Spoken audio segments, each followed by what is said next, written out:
Assalamualaikum warahmatullahi wabarakatuh. Apa kabar semua? Sudah memeriksakan tekanan darah hari ini?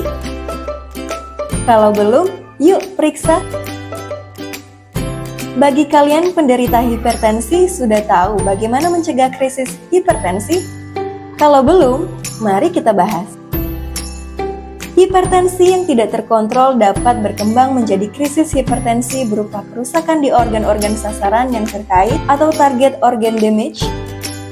Krisis hipertensi merupakan suatu keadaan peningkatan tekanan darah yang mendadak pada penderita hipertensi yang membutuhkan penanggulangan segera. Krisis hipertensi dibagi menjadi dua, yaitu yang pertama adalah hipertensi emergensi, yaitu kenaikan tekanan darah mendadak yang disertai kerusakan organ target yang progresif. Yang kedua, hipertensi urgens, yaitu kenaikan tekanan darah mendadak yang tidak disertai kerusakan organ target. Apa sih penyebab krisis hipertensi? Yang pertama, penderita hipertensi yang tidak teratur meminum obat antihipertensi. Yang kedua, penderita dengan rangsangan simpatis yang tinggi seperti luka bakar berat, penyakit kolagen, penyakit vaskuler, dan trauma kepala. Yang ketiga, penderita hipertensi dengan penyakit parenkim ginjal. Yang keempat, kehamilan. Yang kelima, penggunaan nafza. Yang keenam, obesitas. Yang ketujuh, stres, dan yang kedelapan, merokok dan alkohol. Tanda dan gejala yang sering muncul yaitu gejala ringan,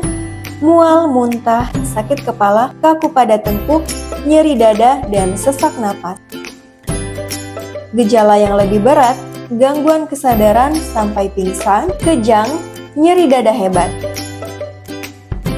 Komplikasi dari krisis hipertensi dapat menyebabkan penyakit kardiovaskuler seperti penyakit jantung, gagal jantung, stroke, gagal ginjal, dan lain sebagainya. Pada mata, berupa pendarahan retina, gangguan penglihatan, sampai dengan kebutaan. Pada otak, bisa terjadi pecahnya mikroaneurisma yang menjadi penyebab kematian. Lalu, penata laksanaan krisis hipertensi apa sih yang harus dilakukan? Yang pertama, harus dilakukan di RS dengan fasilitas pemantauan yang memadai. Lalu, pengobatan parenteral diberikan secara bolus atau infus sesegera mungkin. Lalu, tekanan darah diturunkan dalam hitungan menit sampai jam. Dan pemilihan obat antihipertensi yang lebih spesifik. Nah, bagaimana pencegahan krisis hipertensi? Adalah dengan menjaga kestabilan berat badan, olahraga secara teratur, olahraga yang disarankan yaitu seperti aerobik, jogging, senam, berenang, dan juga bersepeda. Angkat beban tidak disarankan karena dapat memicu tekanan yang tidak diperlukan bagi jantung dan pembuluh darah. Lalu, diet sehat penderita hipertensi, diet